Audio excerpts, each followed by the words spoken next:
Hello everyone, my name is Philip Ting and I'm one of the athletic trainers at Los Gatos Orthopedic Sports Therapy, providing athletic training services to Willow Glen High School. I want to give a special shout out to the student athletes, coaches, and community of Willow Glen and all the high schools missing out on their spring season right now. I know it's really difficult, but it's only a matter of time until all this is over and we can safely get back into the sports that we love. I'm here today to teach you about a knee impairment called patellofemoral pain syndrome and how you can manage this with the simple exercises at home. So to give you a little background about patellofemoral pain syndrome, we are going to go over the anatomy. So the patellofemoral joint is the joint in our knee, one of the joints in our knee, and the patella is referring to what we commonly refer to as the kneecap. So you can see here, this patella sits right at the distal end of our thigh bone called our femur. And at the distal end of our femur, there's a little groove, which we call the trochlea.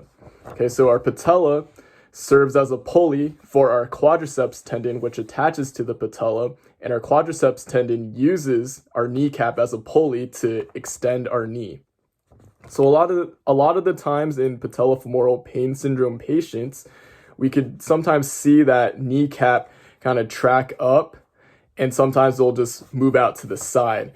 And it's very subtle. A lot of people don't really notice this, but this happens in a lot of patellofemoral pain syndrome patients for many reasons. It could be due to biomechanics or any sort of muscle strength imbalance. A lot of the symptoms that come with patellofemoral pain syndrome, obviously one of them is going to be pain or discomfort, but a lot of times they'll feel some sort of that Rice Krispie snap crackle pop feeling, which we call crepitus. And a lot of the times they'll feel these symptoms as they're running or if they're going up and down the stairs, and it's usually very, very painful. In research, studies have shown that hip and knee strengthening exercises produced both short and long-term improvement in pain and function. For the purpose of this video, I'll be showing you a couple of knee strengthening exercises that you can do at home. You can also refer to Liana's video on hip strengthening exercises to incorporate in your home exercise program. So the first exercise I'm going to show you is what we call the short arc quad. So you're going to need something to serve as a bolster. In this case, I'm using a rolled up towel. What you're going to do is you're going to place it right underneath your knee, like so. You're going to extend that knee so your quads are firing and your heel is lifted off on the ground, and you're going to point your toes to your nose. You're going to hold that contraction for 5 seconds, 3, 4, 5, and then you're going to relax and come back down. Take about a 1 to 2 second break, and then you're going to repeat 1, 2, 3, 4, 5, and then relax.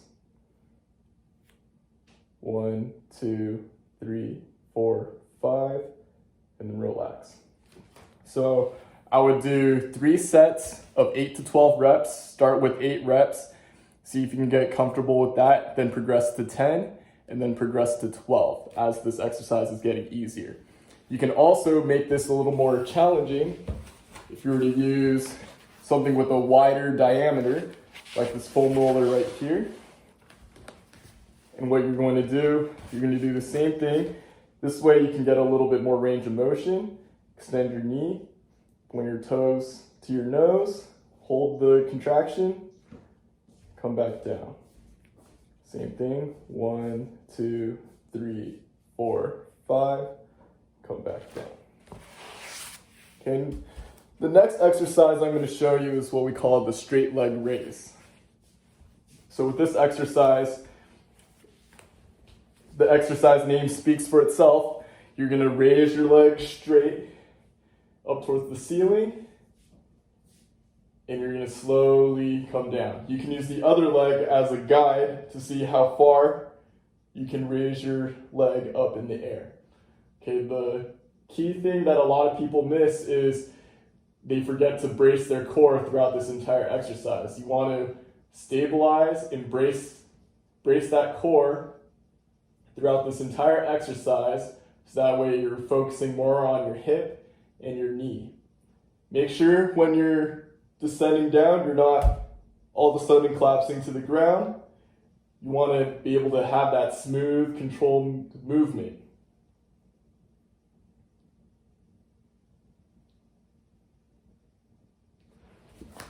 Okay, so the same sets and reps can be applied. Do 3 sets of 8 to 12 reps.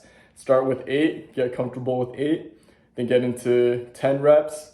If that gets easier, then you can go to 12. I hope that video and the exercises help you out. Feel free to comment down below if you have any questions, and don't hesitate to reach out to us if you need anything. We'd love to help you out in any way we can. Thanks for tuning in. Stay safe, and we'll see you when this is all over.